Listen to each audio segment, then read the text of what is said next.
53 पे आ जाओ।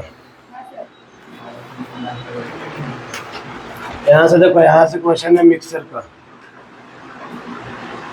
ठीक है, मिलावट का कितने उससे क्वेश्चन होगा।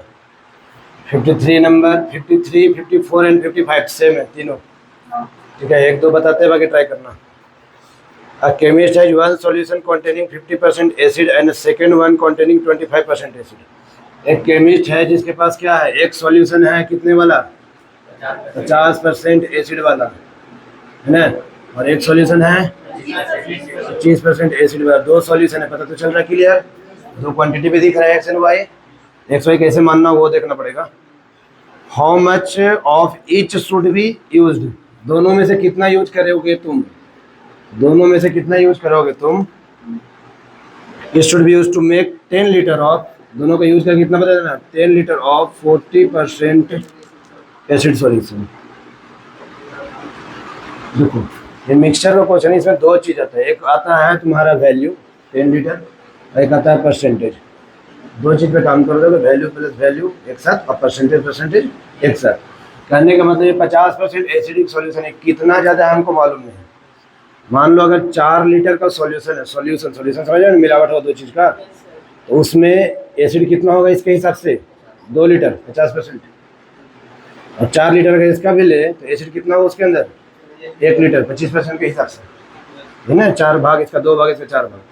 तो तुमको एक इसका कितना लीटर लो, तो मान लो इसका ले लेते हैं x लीटर और इसका ले लेते हैं y लीटर, तो इसका x लीटर निकालेंगे और इसका y लीटर निकालेंगे, तो कितना लीटर होना चाहिए पहले, 10 लीटर पहली बार में। ये हुआ वैल्यू पे काम। अब तुम इसका x लीटर लो चाहे 2 y लीटर लो, चाहे जितना भी लीटर लो, आएगा कितना एसिड।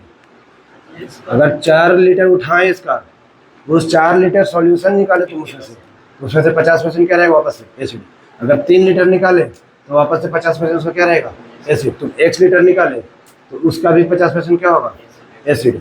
तो 50% ऑफ x यहाँ से और 25% ऑफ y यहाँ से कितना होना चाहिए 40% पूरे 10 लीटर का। 10 लीटर का 40% बनाना था हमको, तो इसमें से x लीटर उठा दिए। x लीटर चाहे इतना बड़ा हो जाए, चाहे इतना बड़ा हो जाए, चाहे इतनी से उठाएं, सब में 50% क्या होगा एसिड होगा। और इसका y लीटर उठाएं तो y लीटर का 25% भाग क्या होगा एसिड होगा, और दोनों एसिड मिल के 40% एसिड बनाएगा 10 लीटर के लिए। दोनों मिलकर डायरेक्ट 10 लीटर बनाए और दोनों परसेंटेज में 40% बनाए, ठीक है। नेक्स्ट इसी तरह से क्वेश्चन है 54, ये तो थोड़ा सा अलग है। 54 में है a jeweller has 18 carat gold, 18 carat gold और 12 कैरेट गोल्ड, 12 कैरेट गोल्ड, ठीक है। 18 कैरेट गोल्ड और 12 carat gold. How much each must be melted, दोनों में से तुम कितना पिघलाओगे, दोनों का कितना पिघलाओगे to obtain a bar of 16 carat gold. 16 carat gold बनाना है अब, और उसका वजन कितना होना चाहिए 120 ग्राम। इसमें भी देखो 2 यूनिट मिल रहा है, 1 ग्राम और 1 कैरेट गोल्ड। कैरेट गोल्ड का मतलब समझो, कैरेट गोल्ड बताता है उस गोल्ड का शुद्धता को, या फिर उस गोल्ड में कितना गोल्ड है, असली सोना कितना है। 18 कैरेट बोले तो 24 कैरेट में 18 कैरेट सोना है, बाकी कुछ मिलावट है, कुछ इस तरीके से निकलता है। 18 कैरेट गोल्ड को चेंज करेंगे, ये निकलेगा 18 कितना में 24 प्योर होता है, 24 में 18 है, और उसका परसेंटेज निकालेंगे तो कितना परसेंट आएगा,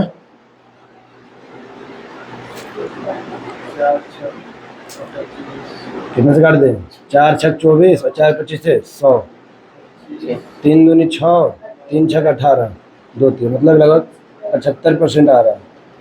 अगेन 12 कैरेट का भी होगा, 24 में 12 कैरेट बोला परसेंटेज के लिए इंटू 100, तो 12 दूनी 24 50, तो ये आ जाएगा 50%। मतलब 75% सोना था, 25% मिलावट था, 50% सोना था, 50% मिलावट था, कुछ और कैसे, है ना। तो दोनों का अब इसका मान लो कि x ग्राम ले लेते हैं इसका 75% वाले का, और y ग्राम ले लेते हैं 50% वाले का, तो दोनों मिल के कितना ग्राम होंगे 120 ग्राम पहला। अब x ग्राम इसका चाहे इतना छोटा टुकड़ा लो चाहे इतना छोटा टुकड़ा लो, इतना बड़ा टुकड़ा लो, प्योरिटी कितना होगा 75% के बराबर, क्योंकि 16 कैरेट रहने वाला, 12 कैरेट, 18 कैरेट रहने वाला है।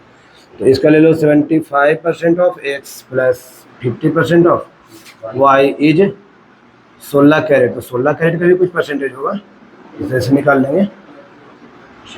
ठीक है, परसेंट का परसेंट हो गया और वैल्यू का वैल्यू। अगेन लास्ट मिक्सर का क्वेश्चन है। 90% एंड 70% प्योर एसिड सॉल्यूशन। 90% एक सॉल्यूशन है हमारे पास और 97% दूसरा सॉल्यूशन है हमारे पास। दोनों प्योर सॉल्यूशन को मिक्स किया गया। मिक्स ऐसा किया गया कि 2 ऑक्टेन, ये दोनों को मिक्स करके क्या किया रहा, 2 ऑक्टेन 21 लीटर ऑफ कितना 95% निकालना है। तो अगेन वही बात, इसका x ग्राम ले लेते हैं, लीटर लेना हो ना, लीटर में x लीटर ले लेते हैं, इसका y लीटर लेते हैं। तो इसका x लीटर निकालो, इसका y लीटर निकालो, निकाल के टोटल कितना निकलना है, जितना एक ऐसा हो जाए हमसे, है ना। अभी देखो ये सॉल्यूशन में 90% प्योरिटी है, तो तुम इसका छोटा सा डिब्बा निकालो, बड़ा सा निकालो, सब में से कितना प्योरिटी मिलेगा 90%। तो 90% x का और 97% y का टोटल कितना देगा 95% ऑफ 21। ठीक है, ए को समझोगे ना, तीनों बन जाएगा। ठीक है, ये हुआ मिक्सचर का क्वेश्चन। अगेन तुम्हारा जो है ना 56 सब इजी है। ठीक है, यहाँ से सारे क्वेश्चन को बना सकते हो। एक बताते हैं, larger of 2 supplementary angle, 2 supplementary angle थे, एक को मान लेते हैं x, दूसरा को y। लार्जर किसको रखना है, x को लार्जर रख लो, ये स्मॉलर। तो लैंग्वेज ऐसा बताया है तुम लोग को, to the larger of the 2 supplementary angle. Larger कौन है, x, एक्सीड्स आ गया लैंग्वेज में, तो एक्सीड के लिए क्या बोले थे, इक्वल टू दे दिए। लार्जर का यहाँ से लैंग्वेज टूट जाता है ना, larger angle exceeds smaller. Smaller कौन है, y। एक्सीड का प्लस 2 कितने से 18 से, एक इक्वेशन। अब दूसरा इक्वेशन कुछ तो है ही नहीं इतना दूर में, फाइंड देम बोला है, तो एक इक्वेशन तो मिल गया, एक और इक्वेशन। हाँ, क्योंकि दोनों सप्लीमेंट्री है, सप्लीमेंट्री का जोड़ कितना पहुंचेगा 180। ये हमारा दूसरा इक्वेशन अपने से लेना होता है।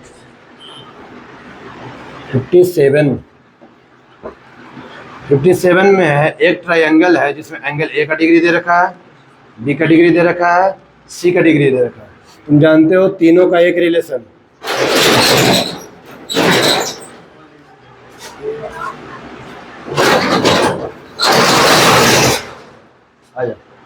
देखो तीनों का एक रिलेशन तो तुम लोग जानते हो ना। तीनों का एक रिलेशन क्या होता है, ट्रायंगल का तीनों एंगल जोड़ 180, एक रिलेशन। और एक रिलेशन बुक में दिया है, एक रिलेशन दिया ये वाला, एंगल बी माइनस सी बराबर 90 डिग्री। कुछ नहीं करना, तीनों का वैल्यू को डिग्री में डाल देना, एक्स वाई के लिए सॉल्व करना। 9 है, हाँ तो 9 लिख लो।